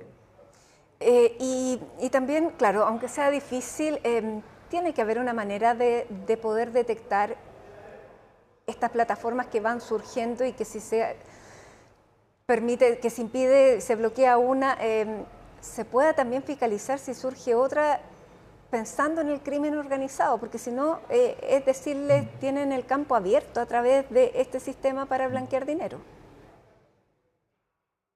Sí, efectivamente, yo creo que es como usted señala. Ahora, si existen los mecanismos tecnológicos para poder hacerlo, hay que ocuparlo, desde luego. Me parece que es una labor difícil, como le decía, porque es fácil meterse en internet y empezar a ver la cantidad de páginas precisamente de juegos y otros. A veces no son solamente casinos o juegos de apuestas, hay otro tipo de juegos que pueden considerarse más lícitos, más benevolentes, por decirlo así, pero páginas de juego, de revistas, está lleno, digamos. O sea, internet es un universo de eso. Y regularlo, bueno, creo que es un gran desafío, ¿no? Es un desafío prohibir esas páginas, prohibir esas actividades y fiscalizar después, porque es fácil que en una ley aparezca ahí una prohibición. Otra cosa distinta es fiscalizar que eso se cumpla después, que las leyes se cumplan. Creo que es un gran desafío que tiene el país y el Congreso de la República en ese sentido. Bueno, todo lo que está en la dark web es un mundo, como usted dice, un desafío gigantesco, pero esto por lo menos, claro, lo vemos más frecuentemente y está... el problema también es de los menores de edad. Ahora, Cristian, ¿qué otras actividades están en esta nebulosa o en esta zona gris?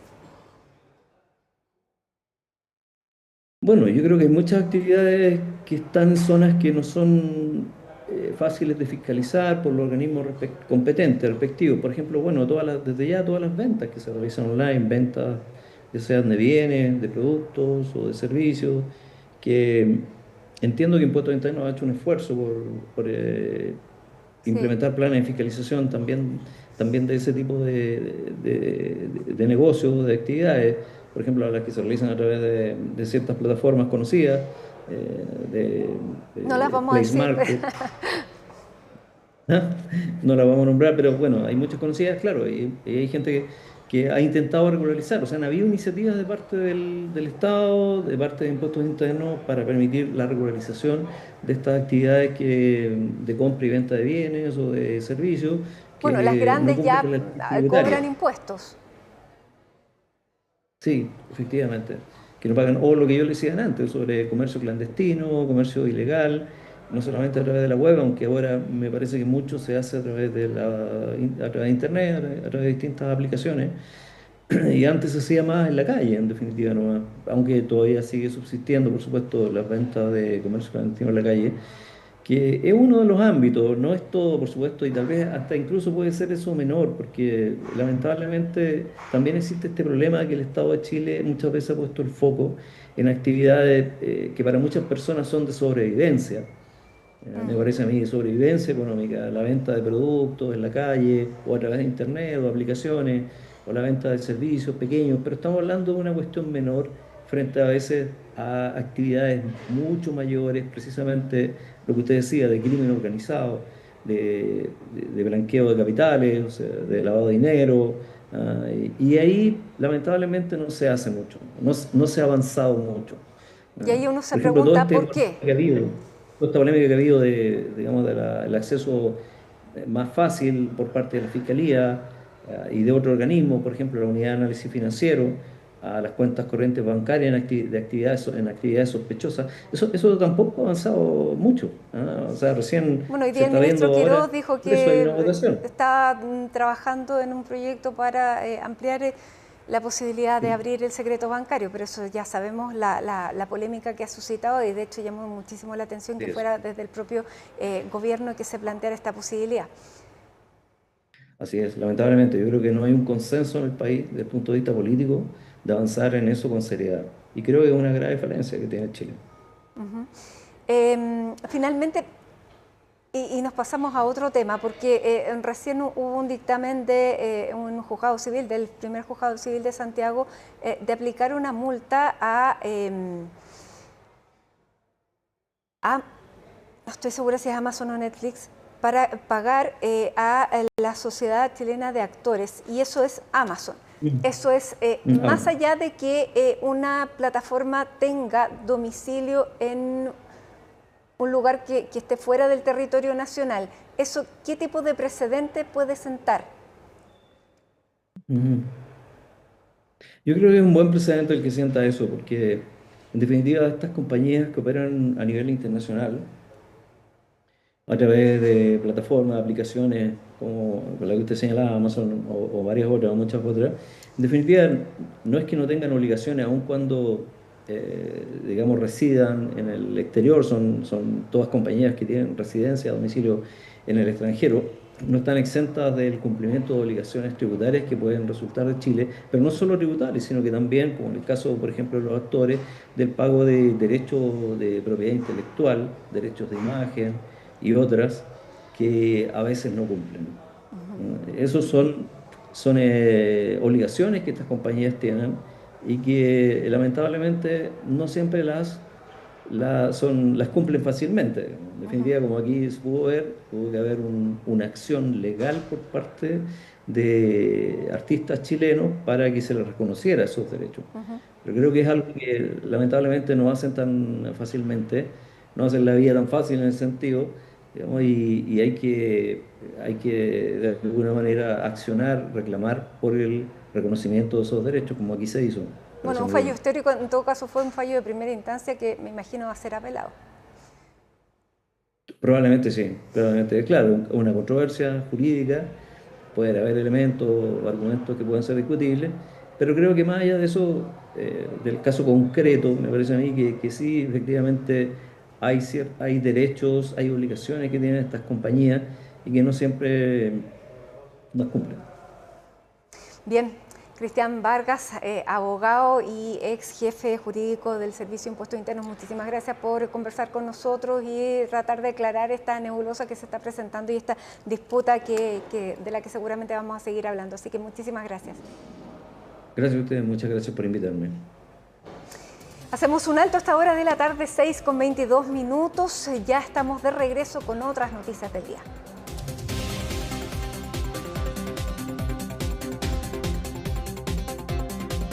Estamos de regreso en Hoy es Noticia y vamos a seguir conversando sobre esta polémica de esta decisión del Servicio de Impuestos Internos de cobrar impuesto a los sitios de apuesta, a las casas de apuesta online. Y para ello vamos a conversar a esta hora con la presidenta de la Asociación Chilena de Casinos, Cecilia Valdés. Cecilia, gracias por este contacto. Muy buenas tardes. Hola, buenas tardes. Cecilia, primero, ¿cómo recibieron esta decisión del Servicio de Impuestos Internos de cobrar impuestos a una actividad que el año pasado la Corte Suprema declaró ilegal y que había que perseguir a través de la Subtel? Sí, bueno, obviamente con una sorpresa porque efectivamente son complejas las señales que se dan cuando hay un proyecto de ley que se está discutiendo en el Congreso y por otro lado te sorprendes con esta resolución del Servicio de Impuestos Internos que busca cobrarle impuestos. Ahora, ustedes como asociación de casinos,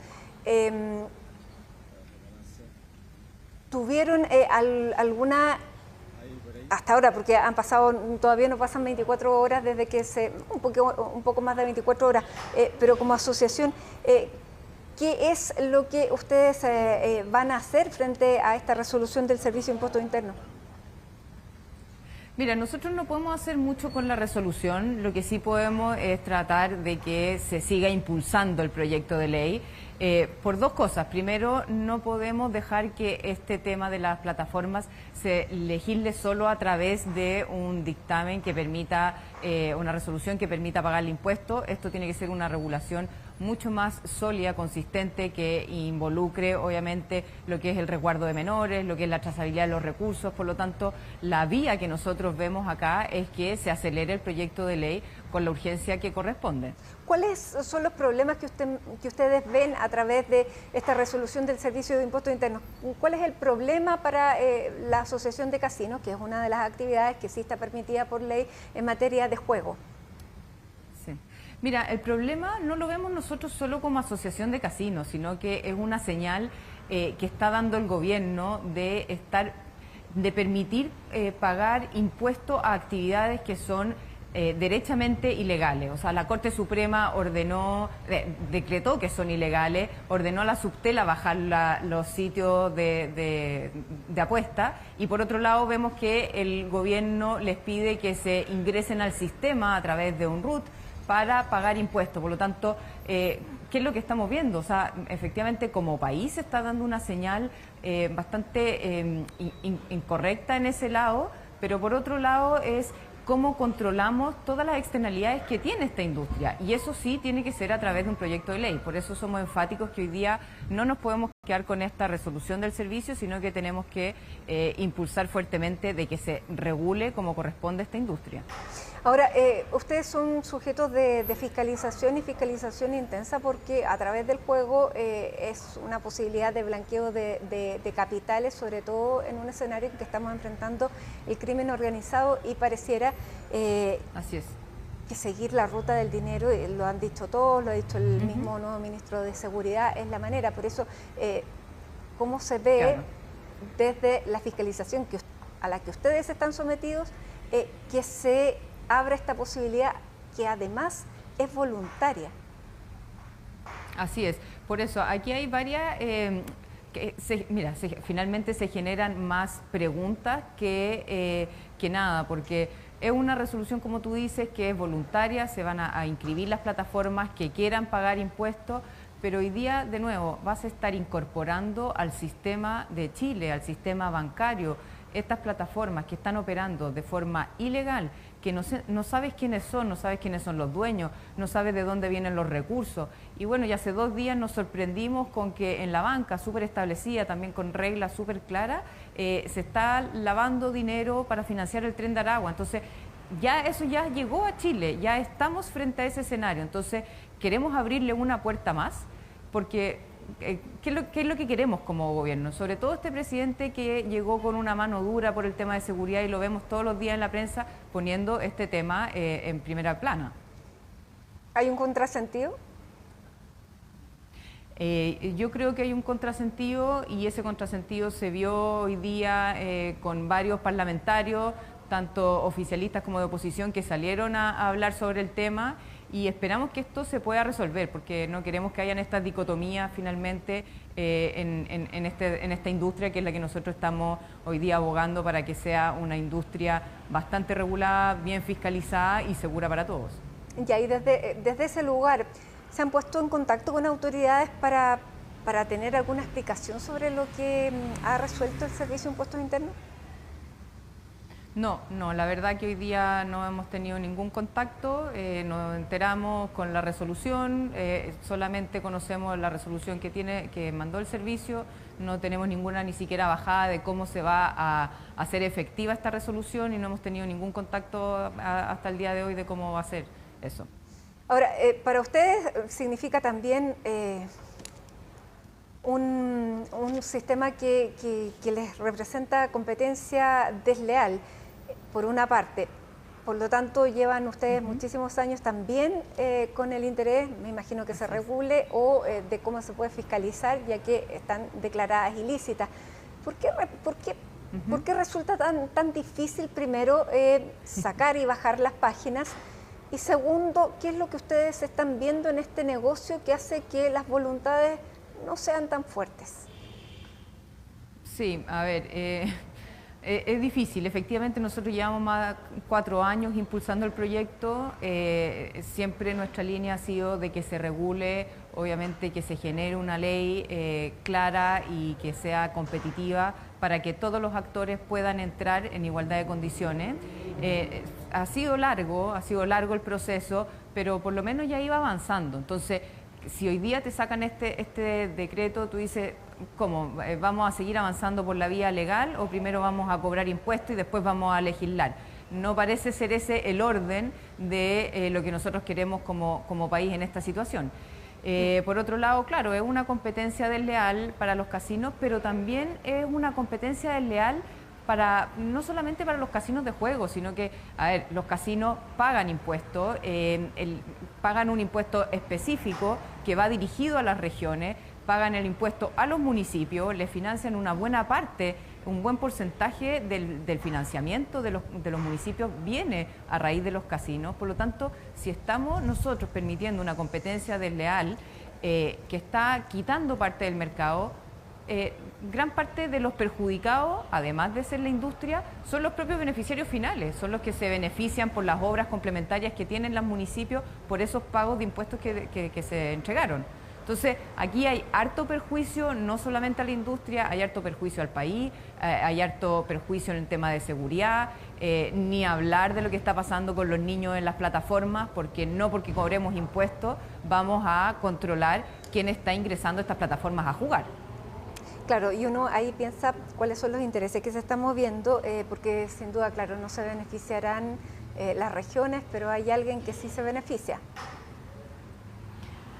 Bueno, eso vamos a ver cuando sepamos si es efectiva la medida, porque recuerda, es una medida que es voluntaria para las plataformas, van a pagar el IVA sobre registros que ellos decidan, porque tampoco existen registros auditados de estas plataformas que están todas en domicilio, paraísos fiscales, son plataformas que solamente pueden operar desde el extranjero, por lo tanto ninguna empresa chilena está metida dentro de este régimen. Entonces estamos fomentando que sean empresas extranjeras que ni siquiera están domiciliadas acá. Entonces, ¿quién va a ser el beneficiario?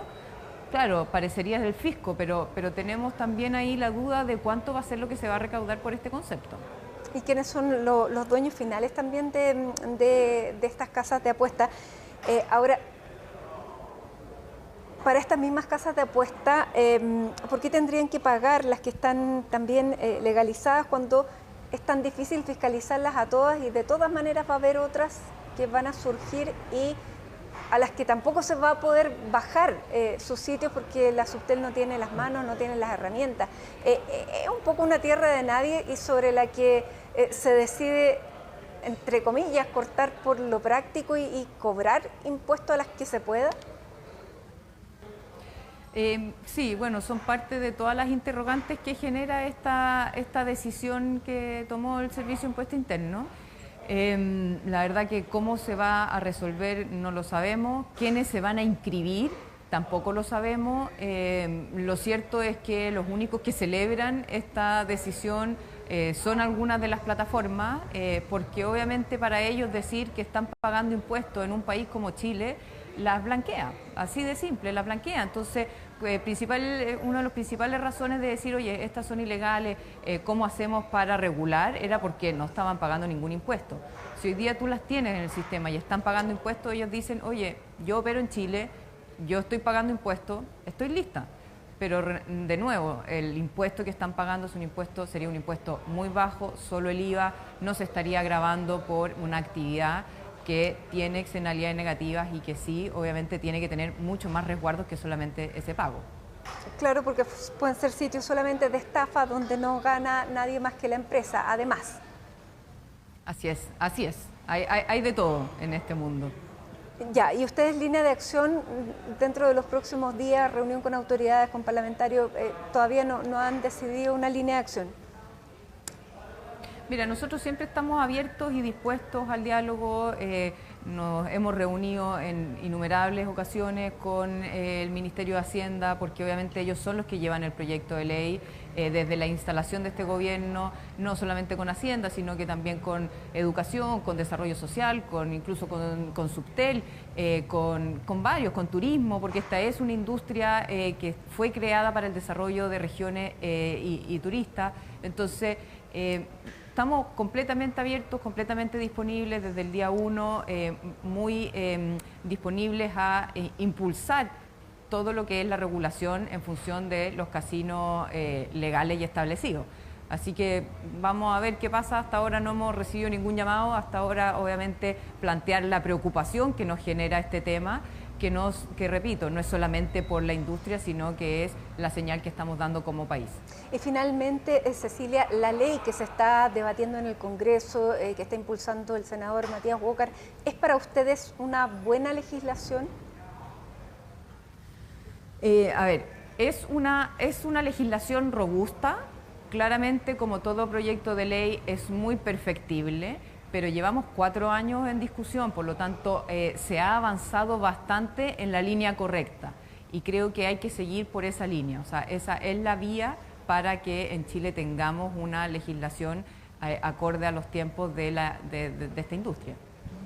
Bien, Cecilia Valdés, presidenta entonces de la Asociación Chilena de Casinos, muchísimas gracias por conversar con nosotros a esta hora en un día particularmente ajetreado y solicitado por la parte de ustedes, así que muchas gracias por la disposición. Muy buenas tardes. Muchas gracias, buenas tardes.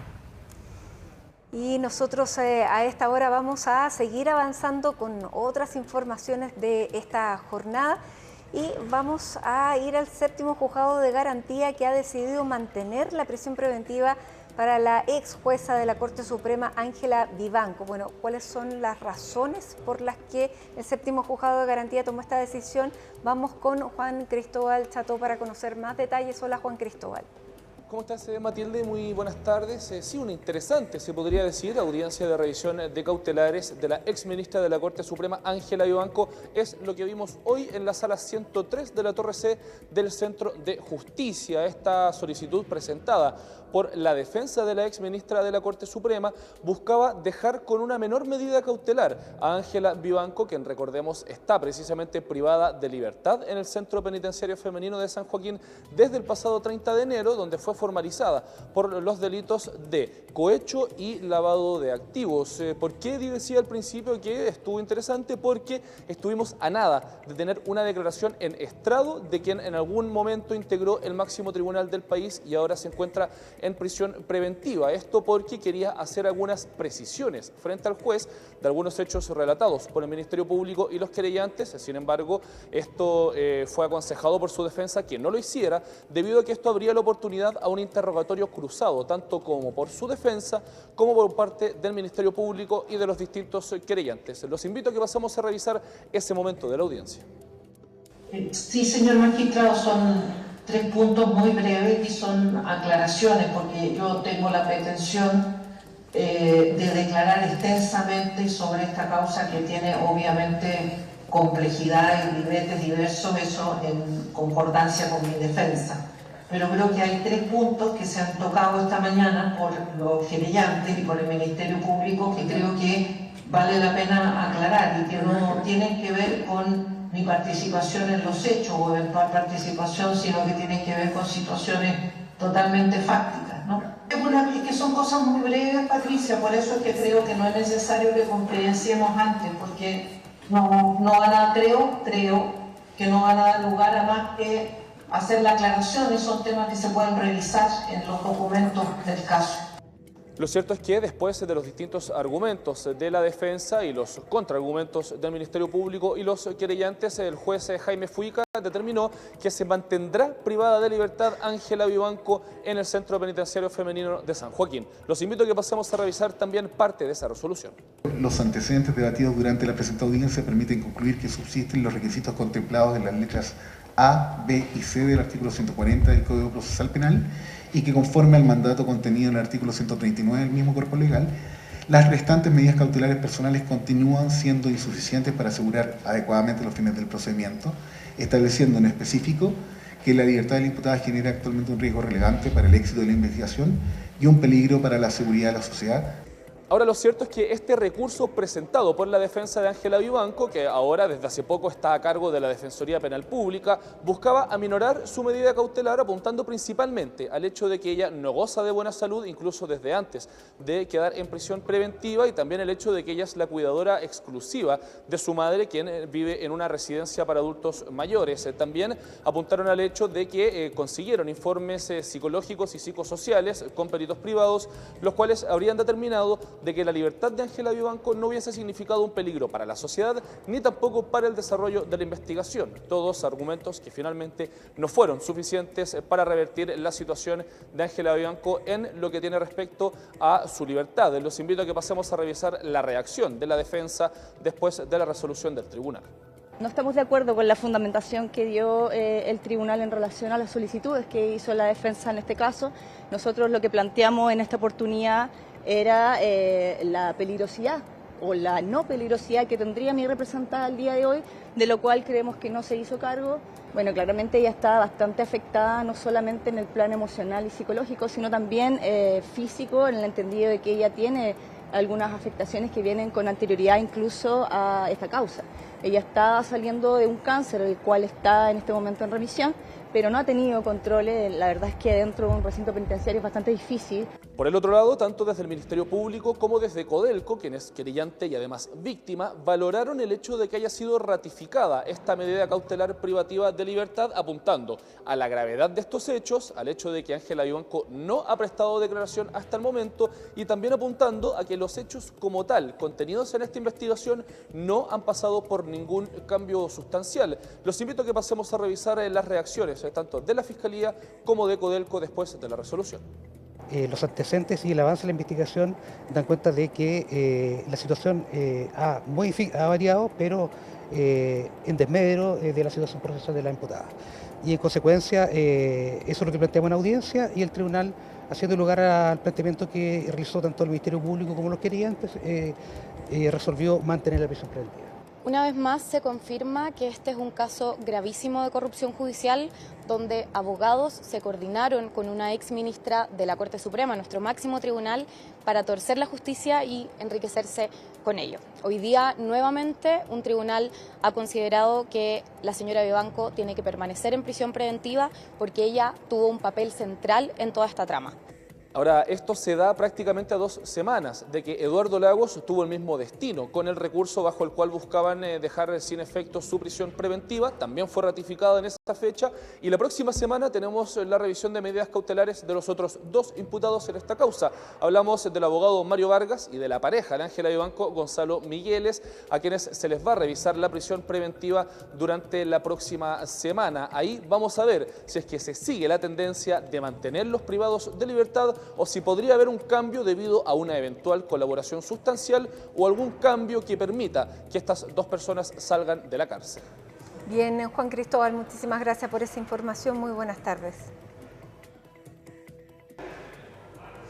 Este miércoles se dio a conocer una nueva entrega del Barómetro Normativo 2026, donde se revela que si bien hay comunas en la región metropolitana que han avanzado en la actualización de sus planes reguladores, la mayoría está sin avance o carece totalmente de uno. El informe es de Pablo Figueroa.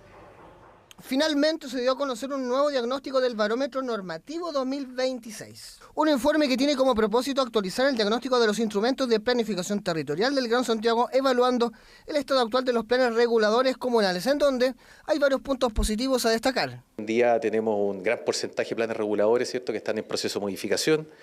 Esos procesos de modificación involucran, ¿cierto?, en algunos casos mejoras, ¿cierto?, dentro de la planificación urbana. Pero quizás el más grave y el que sigue siendo un problema desde la entrega de 2024 es la falta de planes reguladores en parte de las comunas. Comparativamente con el barómetro del año 2024, hoy día hay menos comunas en fases de desarrollo de planes reguladores, lo cual no es una buena noticia.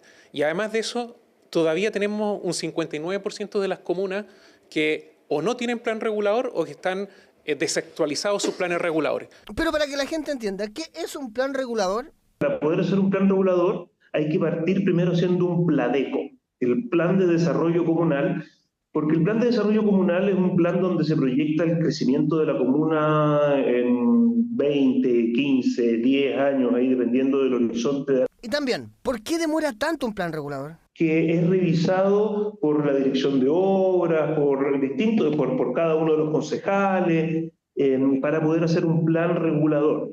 Y ese plan regulador, al igual que el PLADECO, son revisados por Contraloría. Así es, porque un plan regulador puede tardar en su actualización casi media década para tener una vigencia de un poco más de una. Y creemos que es importante avanzar en la descentralización.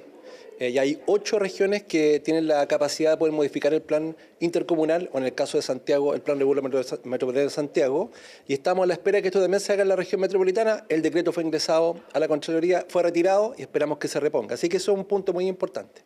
Segundo, hay que flexibilizar los planes reguladores comunales para que el sector inmobiliario se pueda desarrollar, pero con equilibrio, asociado, por ejemplo, al transporte. Pero además el barómetro normativo integró varias comunas de la zona norte, donde se está llevando a cabo la construcción de nuevos lugares para vivir, así como también hay problemas en la zona sur como Puente Alto. Efectivamente, ahí los instrumentos de planificación urbana son los que yo diría que todavía van muy atrás, como que no se hace planificando pensando en, por ejemplo, áreas verdes, pensando en la conectividad, finalmente pensando en que esos lugares también tengan calidad de vida.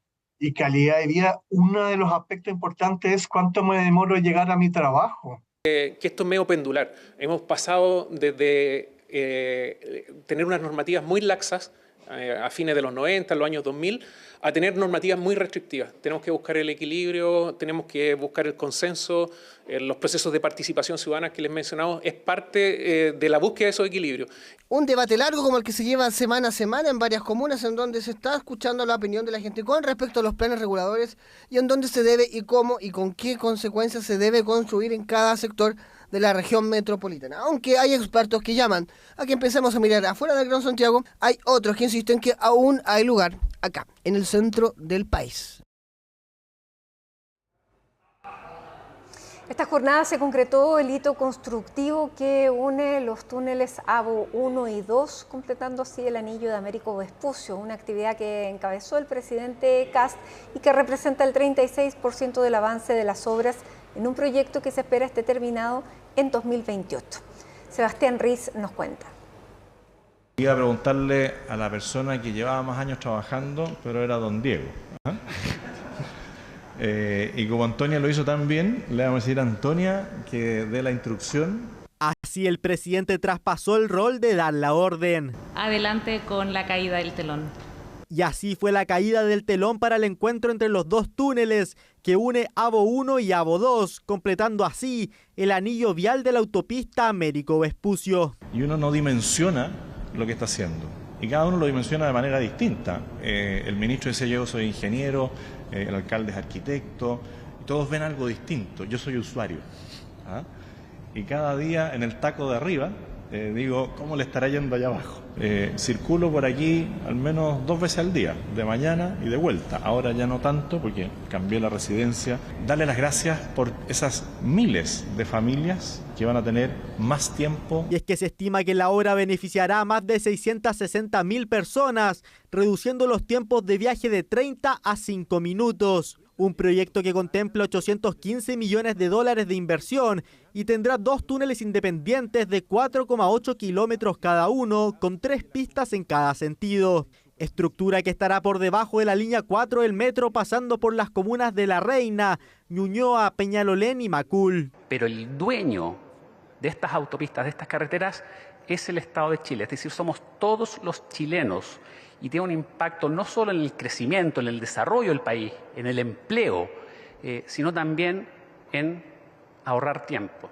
Este proyecto permite pasar de 35, 30 minutos a 5 minutos en la superficie. Multipliquen eso si se hace todos los días, 2 veces al día. Ese impacto en la calidad de vida de las familias es extraordinario. Hito constructivo que fue bien recibido por las personas que diariamente circulan por el lugar y que en muchas ocasiones tienen que convivir con congestiones vehiculares que le suman minutos valiosos a sus viajes. Cuesta, sobre todo desde esta hora hasta como las 9 de la noche, trasladarse. Son 45 a 50 minutos fácilmente. Creo que hay veces que fácil 20 minutos, 15, 20 minutos que estamos aquí pegados. Muy bien, porque la avenida Osa es un taco atroz y para andar en microbús es igual, es muy, muy, muy lento, entonces la gente necesita, para que los autobuses puedan circular, meterse.